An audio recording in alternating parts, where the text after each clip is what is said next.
Welcome to this in-depth exposé on one of the most profound geopolitical realignments in modern history. The title captures it perfectly: Trump's nightmare. Four key U.S. allies flocked to Europe's €340 billion defense empire, America locked out forever. In December 2025, Canada became the first non-European nation to join the European Union's groundbreaking Security Action for Europe (SAFE) program, a €150 billion loan facility designed to supercharge joint defense procurement and industrial readiness across the bloc.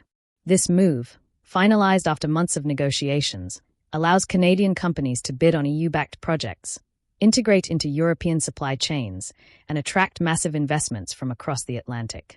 Why is this Trump's nightmare? Because it signals the beginning of the end for America's unchallenged dominance in global defense markets. For decades, the U.S. has been the go-to supplier for allies like Canada, Australia, Japan, South Korea, and New Zealand. American firms Lockheed Martin, Raytheon, Boeing have raked in billions from these nations' defense budgets. But SAFE changes everything. Launched in May 2025 as part of the EU's Readiness 2030 plan, SAFE provides low-interest loans to EU member states for urgent defense investments, with a strict preference for European, or approved partner, content. At least 65% of components must come from the EU, Ukraine, or partners like Canada. This Buy European rule effectively sidelines American suppliers unless they partner under restrictive terms. Canada's entry was no accident. Prime Minister Mark Carney, facing relentless pressure from President Trump's tariff threats and provocative rhetoric, including repeated suggestions that Canada become the 51st state to avoid economic punishment, pivoted decisively toward Europe. Carney's government cited U.S. unreliability as a key driver, emphasizing the need for predictable, long-term partnerships. The deal unlocks billions in opportunities for Canadian firms while allowing Europe to tap into North American expertise in areas like cyber defense and Arctic security. Ursula von der Leyen hailed it as a deepening of transatlantic ties. But make no mistake, this is strategic hedging against Washington. Internal EU projections suggest that with non-EU partners like Canada on board, SAFE-related financing could effectively expand influence far beyond €150 billion by 2030, creating a parallel defense ecosystem worth hundreds of billions. American exports to Canada alone have historically topped tens of billions annually, now at risk of redirection. Pentagon planners have long warned about this scenario.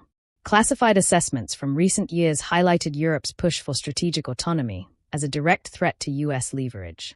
Trump's policies, tariffs, alliance questioning, and erratic commitments accelerated the trend. Canada wasn't just a participant, it was the proof of concept. Brussels quietly developed frameworks for trusted democracies outside Europe since mid-2025. With Canada's success, the floodgates are opening. As we speak in early 2026, negotiations are advancing rapidly with other Indo-Pacific powers. Japan has formally applied to deepen participation in SAFE-linked procurements. South Korea is in advanced talks. Australia and New Zealand are exploring similar pathways, leveraging their democratic credentials and strategic importance. This isn't anti-American ideology, it's pragmatism. Allies are tired of unpredictability. Trump's threats, 25% tariffs on Canadian goods, calls for economic destruction if demands aren't met, pushed nations to seek alternatives. The numbers are staggering. If these four allies, Australia, Japan, South Korea, New Zealand, follow Canada's lead and shift even 20 to 30% of procurement to European sources, U.S. contractors could lose hundreds of billions over the next decade. Europe offers what Washington currently doesn't: stability, massive funding, and no political strings attached to election cycles. In the coming segments, we'll break down SAFE's mechanics, the specific offers from these Pacific allies, the crumbling of U.S. leverage, and what this means for global power. This is Trump's nightmare unfolding in real time, America's closest allies building a defense empire without it. Let's take a closer look at the heart of this shifting landscape: the Security Action for Europe, SAFE, program itself, and why it's becoming Trump's ultimate nightmare. Officially adopted by the EU Council on May 27, 2025, and entering into force just 2 days later, SAFE is a groundbreaking €150 billion loan facility backed by the European Commission's borrowing power. Its primary goal is to accelerate defense readiness across the 27 EU member states by providing competitively priced, long-maturity loans for urgent investments in critical capabilities, think air and missile defense, ammunition stockpiles, drones, cyber systems, and more. What sets SAFE apart is its laser focus on joint procurement. Member states submit national defense investment plans. By November 30th, 2025, 19 countries did exactly that, outlining how they'll use the funds. The loans encourage buying together, scaling up production, and closing the gaps exposed by years of underinvestment and the ongoing demands of supporting Ukraine. But here's the game-changing rule. At least 65% of the value in any financed project must come from EU, EEA, or approved partner sources. This European preference is designed to revitalize the European Defence Technological and Industrial Base, EDTIB. Companies like Rheinmetall, Airbus, Leonardo, and Thales get priority. It's not full protectionism, but it dramatically reduces reliance on non-European suppliers, including traditional US giants. SAFE builds on the EU's Readiness 2030 agenda, part of a broader push for strategic autonomy that gained momentum after Russia's invasion of Ukraine. Internal projections suggest that with efficient joint spending and partner contributions, the program's effective impact could ripple into hundreds of billions in redirected defense flows by the end of the decade. Some analysts even float figures approaching €340 billion when factoring in leveraged investments and industrial growth. Now, the real nightmare for Washington begins with third country participation. SAFE's regulation explicitly allows non-EU democracies to join under certain conditions, particularly those with security and defense partnerships, SDPs. Canada shattered the ice on December 1, 2025, becoming the first non-European nation to formally participate after tough negotiations. Prime Minister Mark Carney hailed it as a way to diversify procurement, attract European investment into Canadian industry, and create resilient transatlantic supply chains, all while citing the need for predictable partnerships in a turbulent world. This wasn't isolated. Brussels has been proactively signing SDPs. Norway, Moldova, South Korea, November 2024, Japan, November 2024, Albania, and North Macedonia. These frameworks open doors for deeper cooperation, including access to SAFE-financed projects. Japan has already applied to participate, eyeing contributions in semiconductors and precision electronics. South Korea is in advanced discussions, potentially bringing expertise in artillery and ammunition production to help Europe replenish stocks. While Australia and New Zealand haven't formally applied yet, their strong democratic ties and Indo-Pacific strategic weight make them natural candidates for future inclusion. EU officials have publicly floated deeper cooperation with both. The timing is no coincidence.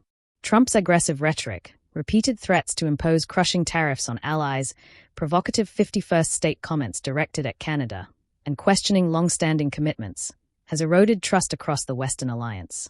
Mark Carney's government explicitly pointed to U.S. unreliability when announcing Canada's SAFE deal, framing it as essential hedging. For these partners, SAFE offers stability, low-interest funding, massive markets, and no exposure to sudden policy swings from U.S. election cycles.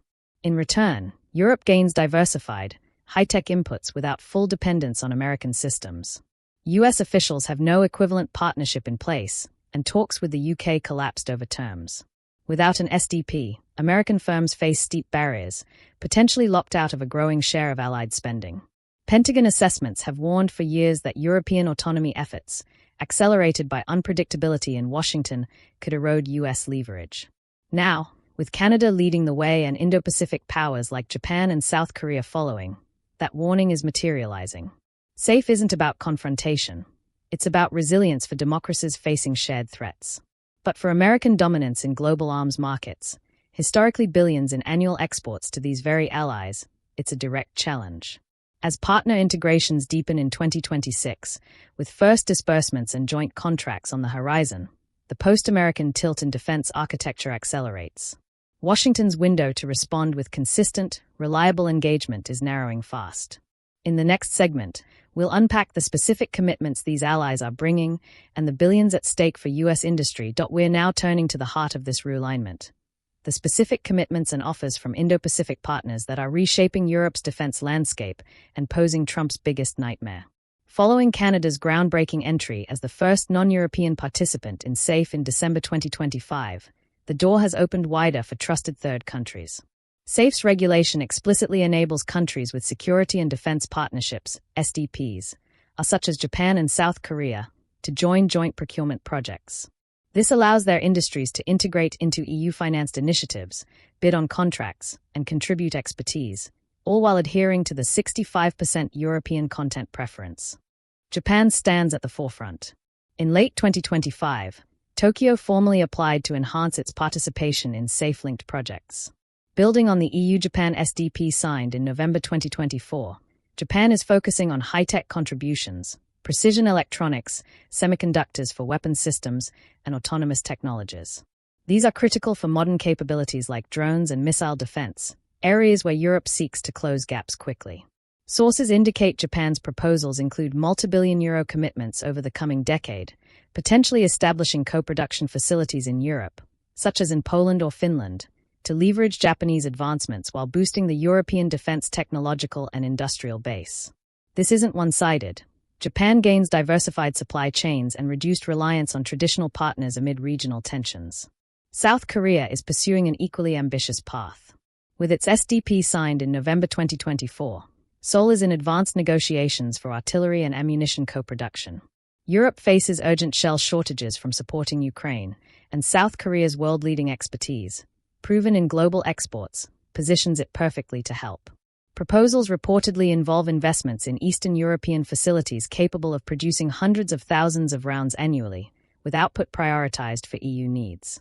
Estimated at billions in scale, these deals would include technology transfer and joint operations under European oversight, addressing immediate readiness while building long-term resilience. While Australia and New Zealand have not yet formalized SAFE applications as of early 2026, their trajectories point toward deeper involvement. Both are in exploratory talks for SDPs, leveraging strong democratic ties and Indo-Pacific expertise. Australia brings rare earth minerals essential for missiles and advanced materials, plus naval technology synergies. New Zealand offers intelligence sharing potential, bridging networks like Five Eyes with European services. These offers are mutually beneficial. Europe gains industrial scale-up, diversified sources, and capability boosts without full U.S. dependence. Partners secure stable markets, investment inflows, and strategic hedging. The context: Trump's policies, sweeping tariffs, provocative 51st state rhetoric toward Canada, and questions over alliance commitments have accelerated this pivot. Prime Minister Mark Carney explicitly framed Canada's safe participation as diversification from U.S. unreliability, a sentiment echoing across capitals. Historical U.S. arms sales to these nations run into tens of billions annually, F-35s for Japan and Australia, missiles for South Korea. Even a partial shift to European-led projects via SAFE could redirect substantial revenue, challenging American primes like Lockheed Martin and Raytheon. Projections suggest that expanded partner integrations could amplify SAFE's impact significantly by 2030, creating a more autonomous European ecosystem. Allies gain leverage. When facing U.S. trade pressures or commitment doubts, they can highlight alternative partnerships. This isn't rejection of America but pragmatic insurance. As one EU official noted, it's about predictability in an era of volatility. Trump's nightmare materializes as Pacific powers, long anchored in U.S.-led architectures, invest in Europe's defense empire, locking in alternatives that reduce Washington's influence. In the next segments, we'll explore the erosion of U.S. leverage and the road ahead for this generational shift. Segment 4. Crumbling Leverage. The Erosion of America's Post-WWII Security Dominance. Approximate 1,000 words. This deepening integration into Europe's defense ecosystem exposes a profound vulnerability in the United States' post-World War II global strategy, one that is increasingly becoming Trump's nightmare. 4 key U.S. allies flock to Europe's €340 billion defense empire, America locked out forever. For 75 years, American foreign policy has rested on a core assumption: that key allies depend on Washington for their security, and that dependence translates into enduring leverage. NATO was founded on Europe's inability to defend itself without U.S. military might. The U.S.-Japan Security Treaty provided Tokyo with a nuclear umbrella. Bilateral arrangements with South Korea stationed tens of thousands of American troops on the peninsula. AUKUS and ANZUS offered Australia and New Zealand naval and intelligence guarantees in the Pacific. This wasn't altruism, it was calculated strategy. Security commitments bought influence, basing rights, aligned foreign policies, intelligence sharing, and support for U.S. initiatives, from trade deals to military operations. But what happens when that dependence begins to fade? When allies find viable alternatives? The expansion of SAFE, with Canada's full participation as the first non-European partner in December 2025, and advancing negotiations for Japan and South Korea under their Security and Defense Partnerships, SDPs, signed in late 2024, is accelerating exactly that shift. These SDPs, along with similar frameworks for Norway, Moldova, Albania, North Macedonia, and others, allow trusted democracies to integrate into EU defense projects. While loans are reserved for EU members, partners can join joint procurements, bid with their industries, and contribute up to certain thresholds, typically 35% non-EU content, with potential upgrades via bilateral deals. Canada's deal, hailed by Ursula von der Leyen and Prime Minister Mark Carney, opens European markets to Canadian firms and attracts investment northward, explicitly framed as diversification in a turbulent world. For Japan and South Korea, similar pathways promise co-production in electronics, semiconductors, and artillery, addressing Europe's shortages while giving Tokyo and Seoul resilient supply chains beyond sole US reliance. Australia and New Zealand, though not yet at formal application stage, are natural fits given their democratic alignment and Indo-Pacific expertise. The driver? Perceived US unreliability under Trump. His repeated threats of crushing tariffs on allies, provocative 51st state rhetoric toward Canada, and suggestions of using economic force for annexation have profoundly damaged trust. Polls and statements from allied capitals reflect a sharp decline in confidence that Washington will honor commitments consistently. Europe, by contrast, offers predictability, massive, funded joint programs without election cycle volatility or punitive trade weapons. This erodes US leverage fundamentally. Japan can now negotiate basing or technology terms with alternatives in mind. South Korea gains options amid peninsular risks. Australia and New Zealand hedge Pacific challenges without automatic alignment to every US priority. Historically, dependence meant allies followed Washington, supporting operations, accepting bases, aligning votes. Alternatives change the calculus, partners negotiate from strength. For US industry, the stakes are enormous. Annual arms exports to these nations reach tens of billions. Even partial redirection through safe-linked projects threatens revenue for primes like Lockheed Martin, Raytheon, and Boeing. Pentagon planners have warned of this for years. European autonomy, fueled by US unpredictability, risks parallel ecosystems reducing demand for American systems. This isn't born of anti-Americanism. It's pragmatism. As Carney and von der Leyen stated, it's about resilient chains among like-minded democracies when reliability wavers. Trump's policies, tariffs as coercion, alliance questioning, have hastened the trend. Allies aren't fleeing America, they're insuring against volatility. The result, a gradual crumbling of the unipolar leverage that defined US dominance. SAFE's partner expansion, potentially amplifying influence toward hundreds of billions by 2030, signals a multipolar defense landscape where Europe leads a coalition of democracies, with America increasingly on the outside looking in. In our final segment, we'll examine the road ahead, timelines, potential expansions, and whether Washington can arrest this generational realignment. Segment 5. The road ahead, timelines, expansions, and a shifting global security landscape, approximate 1,000 words. As we conclude this series on Trump's nightmare, 4 key US allies flock to Europe's €340 billion defense empire, America locked out forever. Let's look forward to what comes next in this rapidly evolving story. The Security Action for Europe, SAFE, program, the EU's €150 billion loan facility adopted in May 2025, is already transforming European defense readiness. With 19 member states submitting national defense investment plans by the November 30, 2025 deadline, the European Commission is reviewing these for approval in early 2026.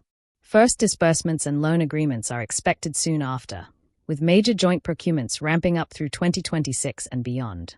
Canada's participation, finalized in December 2025 after negotiations concluded under Prime Minister Mark Carney, marks a historic milestone, the first non-European partner in SAFE. This bilateral agreement, endorsed by EU member states, allows Canadian firms to bid on and integrate into SAFE-financed projects. Carney described it as unlocking tremendous opportunities for Canadian industry while attracting European investment, explicitly tied to diversifying from US volatility. Building on Security and Defense Partnerships, SDPs, signed in 2024, Japan applied in late 2025 to deepen SAFE involvement, focusing on semiconductors and precision technologies. South Korea is in advanced talks for artillery co-production to help Europe address ammunition shortages. While Australia and New Zealand are not yet at the application stage, ongoing exploratory discussions for SDPs position them for future integration, bringing rare earths, naval expertise, and intelligence synergies. The SAFE regulation allows broader participation for countries with SDPs, including Albania, Moldova, North Macedonia, Norway, the UK, though talks stalled, and others. Analysts project that expanded partnerships could amplify SAFE's effective impact significantly by 2030, through joint ventures and redirected spending potentially reaching hundreds of billions in influence. This momentum is driven by concerns over U.S. reliability amid President Trump's tariff threats and provocative rhetoric, including repeated suggestions that Canada become the 51st state to avoid economic pressure. Carney's pivot toward Europe, framing SAFE as essential for predictable partnerships, reflects a broader allied sentiment, hedging against unpredictability without abandoning transatlantic ties. For Washington, the implications are profound. Historical U.S. arms exports to these partners, Canada, Japan, South Korea, Australia, New Zealand, total billions annually. Partial shifts to European-led procurements could challenge American contractors, eroding leverage built on security dependence. Yet this isn't a zero-sum rupture. SAFE complements NATO, with many projects enhancing interoperability. Allies emphasize resilience among democracies, not confrontation. The road ahead: ratification of Canada's agreement in early 2026, potential approvals for Japan and South Korea mid-year, and first major contracts by late 2026. Europe signals ambition. Readiness 2030 aims to mobilize €800 billion overall in defense spending. Washington's response remains uncertain. Early dismissals of European autonomy have given way to concerns in Pentagon circles about lost influence. Reversing the trend demands consistent, reliable engagement, demonstrating commitments endure beyond administrations. Trump's nightmare? Not outright abandonment, but a world where closest allies have options. Europe's defense empire, bolstered by Pacific partners, offers funded stability without strings. For the first time in decades, democracies are building collective strength with reduced sole reliance on America. Whether this spurs U.S. renewal or deeper divergence remains the open question. This realignment is underway, pragmatic, accelerating, and reshaping global security for generations. Thanks for joining this deep dive. The post-American tilt isn't ideology, it's insurance in uncertain times.